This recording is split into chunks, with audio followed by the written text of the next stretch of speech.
In the north, they thought they knew all there was to know of war. Until the War of the Rift.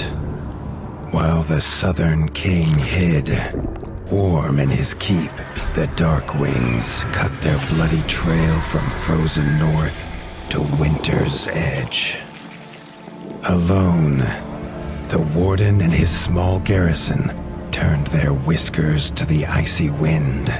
At the end of hope, in a last barrage, they wiped Batkind from the land and memory. With no sign of the Darkwings' return, in time, few believed them little more than a fairy's tale.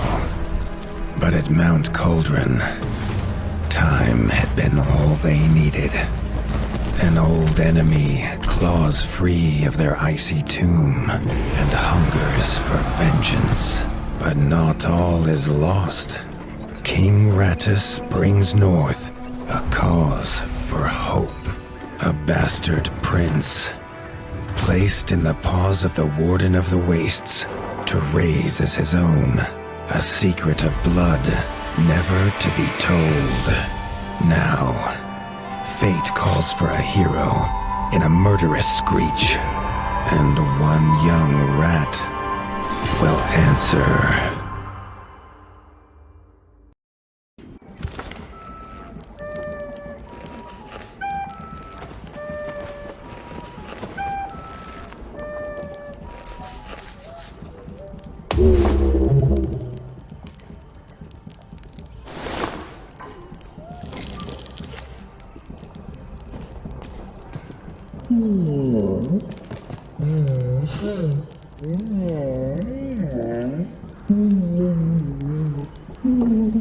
The stomp of his father's boots on the stair was how every morning began for Arlo.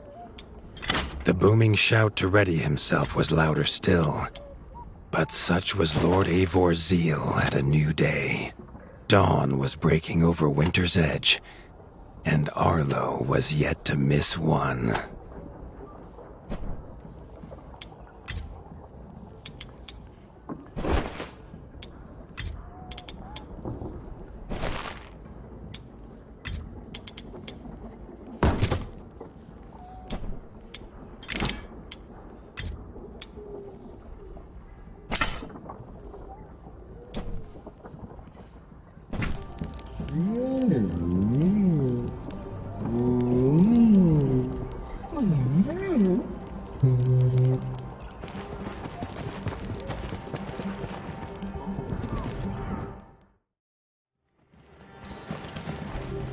The castle echoed with the horns of the returning hunters, bringing their night's bounty. Arlo's little heart quickened to hear it. The only thrill to be found inside the high walls was a hunter's tales of what lay beyond them. Arlo tells himself it's a good life here in Winter's Edge. The bustling of contented ratfolk, the crisp mountain air, and without the endless scourge of frogs the southerners suffer. Why should he want for more?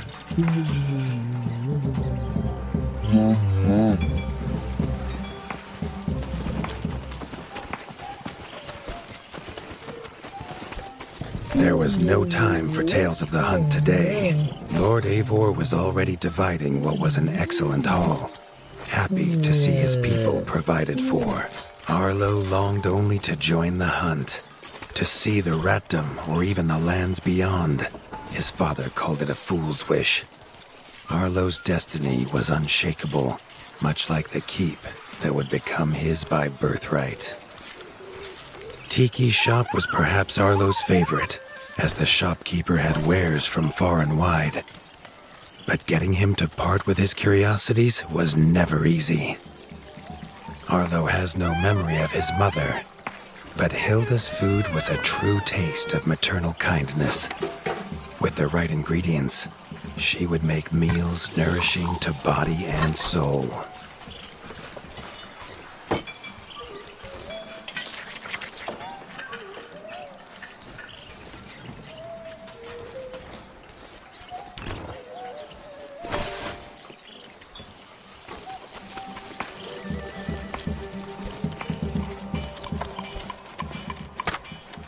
Chief Mason Leaf was the rat Arlo most admired. As younger brother to Lord Eivor, his carefree uncle never faced the burden of being Warden of the Wastes. With walls this strong, his duties were light, leaving him plenty of time for his nephew. Krunk was a rat's rat, with no interests beyond his forge. If you have the parts, this Mastercraft's rat can make armor and weapons that would see off a sky scorcher bite, or so he claims. Arlo wondered how well they'd do against something that wasn't a myth.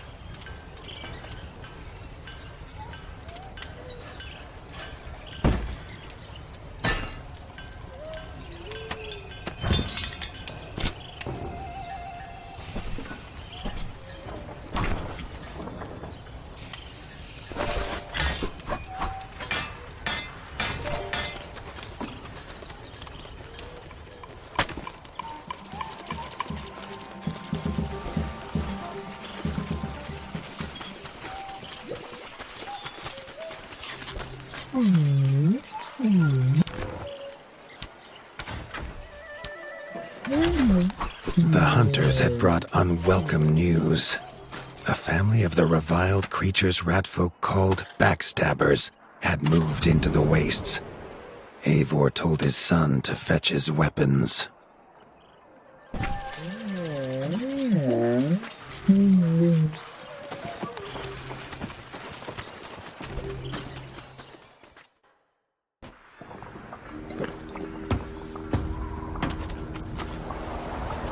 His father had no explanation for suddenly taking Arlo on a hunt. It even gave the hunters pause. Arlo had been taught to fight, and better than most. But rarely had he been tested. He was determined to prove himself. The rugged terrain of the outskirts could have taken all day to traverse, but Arlo's trusty grappling hook allowed him to swing between its many crevices.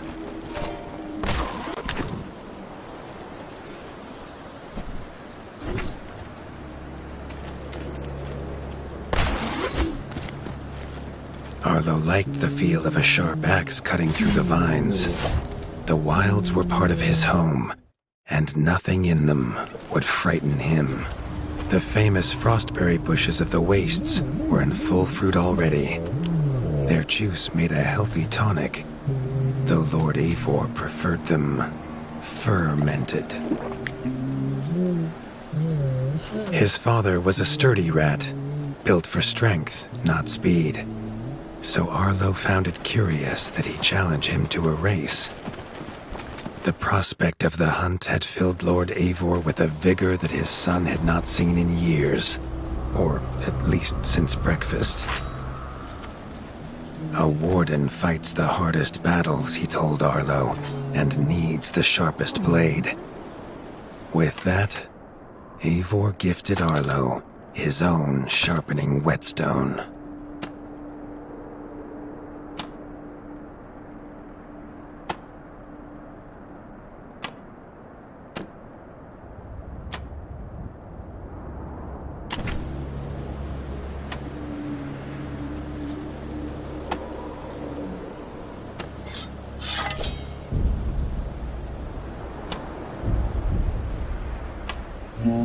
Whether these beasts were named for their spines, or for some past unforgivable deed, no rat knew.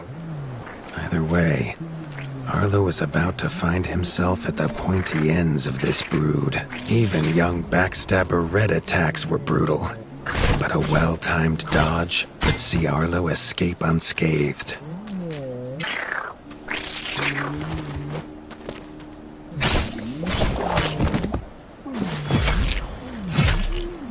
This backstabber lived up to its name with its deadly white attack, but Arlo's shield could block the deadly spikes.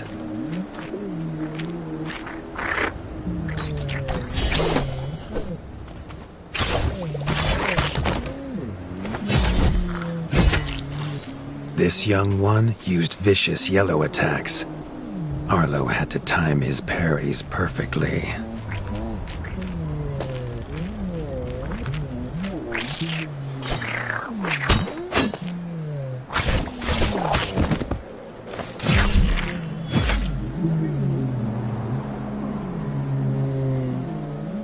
This mother had left her young to fight alone, but the same could not be said of Lord Eivor as he leapt to his son's side.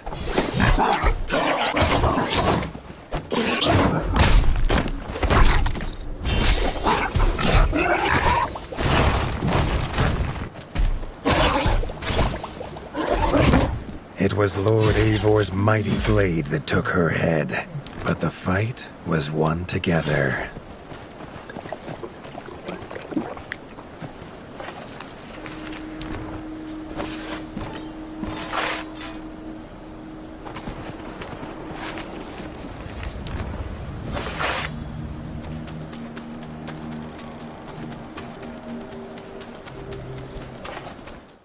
Arlo basked in his father's pride, almost as warm as at the fire inside Winter's Edge.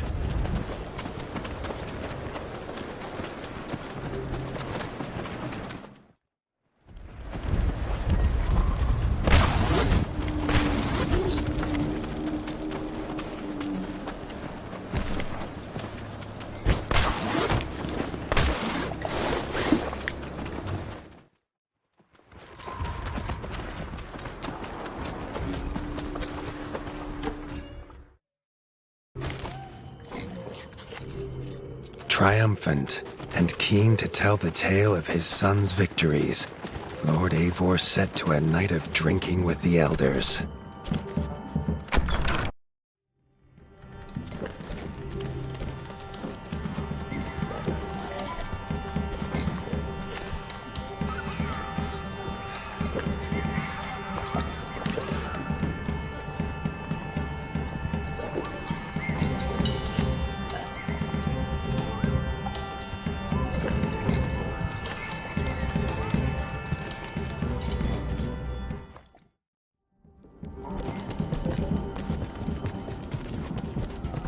Arlo was reluctant to return to his bed, wondering how long he must wait to hunt again. The booming footsteps that woke him this time were nothing like those of his father.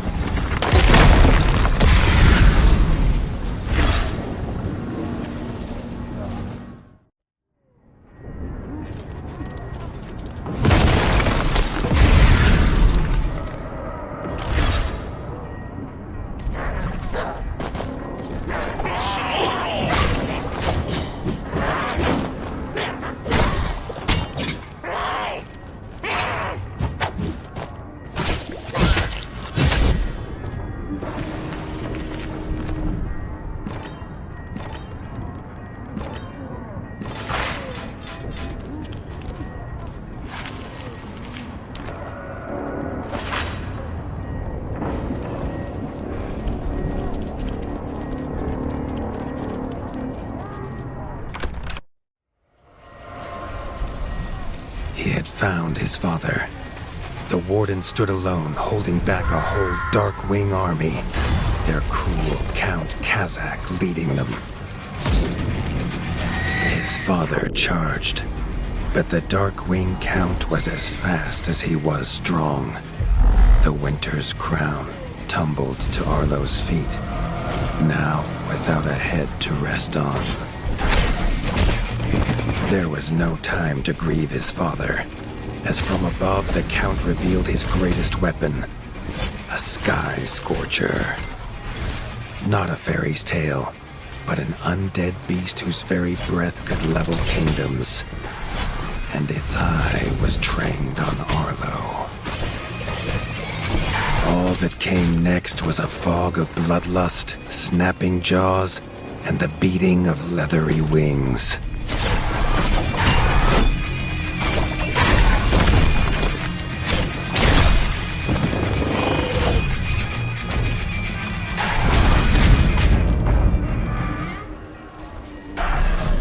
But there could be no victory. Arlo awoke, groggy and warm to his father's shouts. Only he wasn't in bed.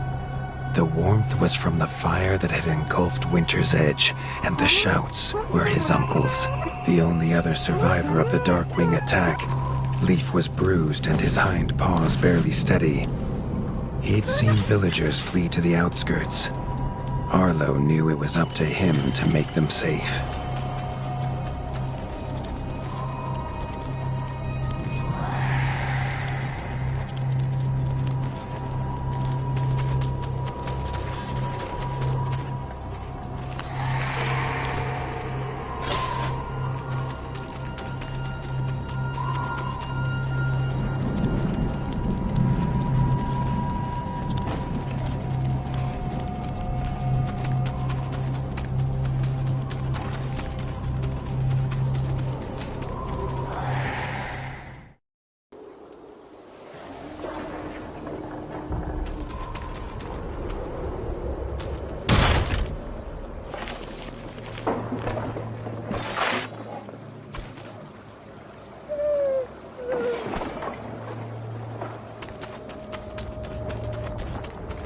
He'd know these anywhere.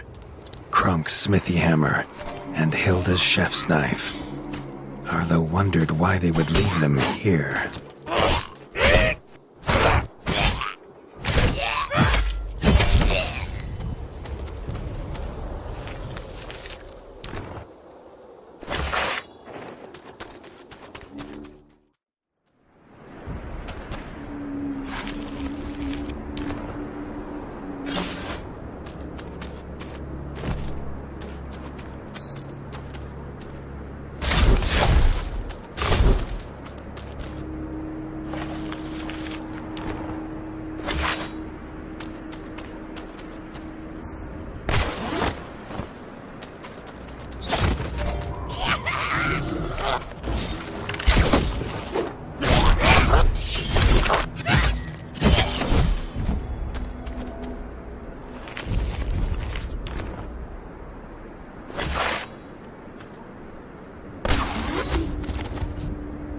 With the attack at Winter's Edge, no hunters had come to check their traps.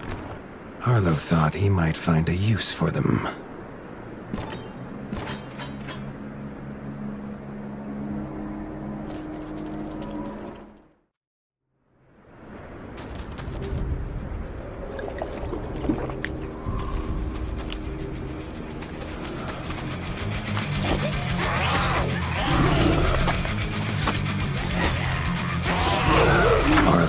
Found the reason his friends had fled.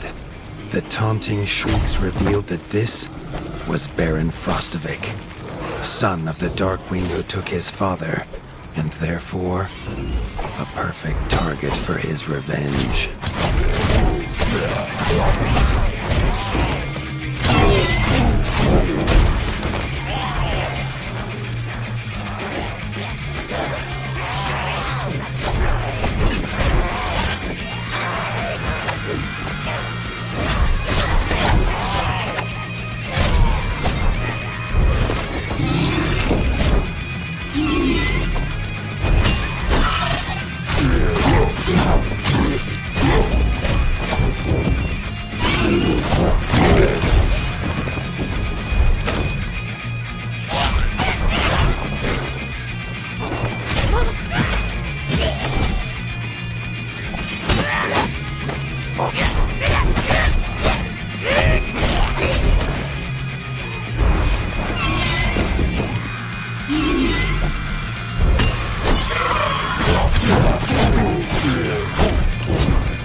His foe was beaten, but seeing what had been inflicted on Hilda and Krunk, Arlo's need for vengeance was only growing.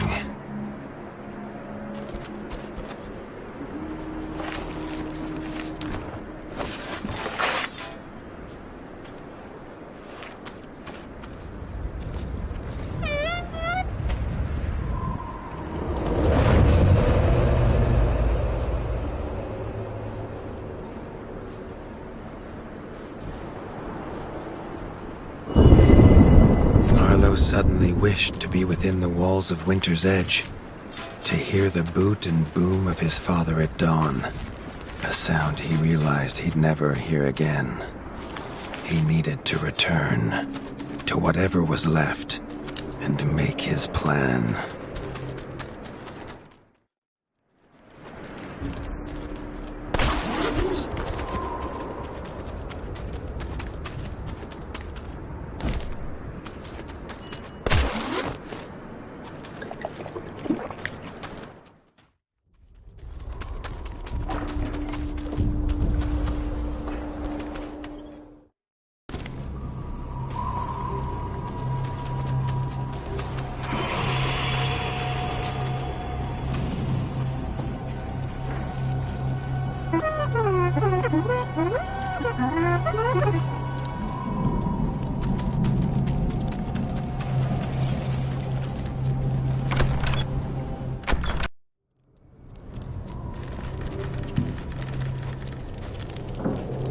Spent from his journey, Arlo fell into his father's chair, the one thing still standing in the ashy ruin. It was his chair now, along with the title of Warden of the Wastes. Arlo's shoulders slumped at the weight of it, but only for a moment. The Darkwings had nearly scorched the ratdom to ash before, and now it was for him to stop them. He was going to rebuild Winter's Edge, a beacon of hope from which to drive back the shadow.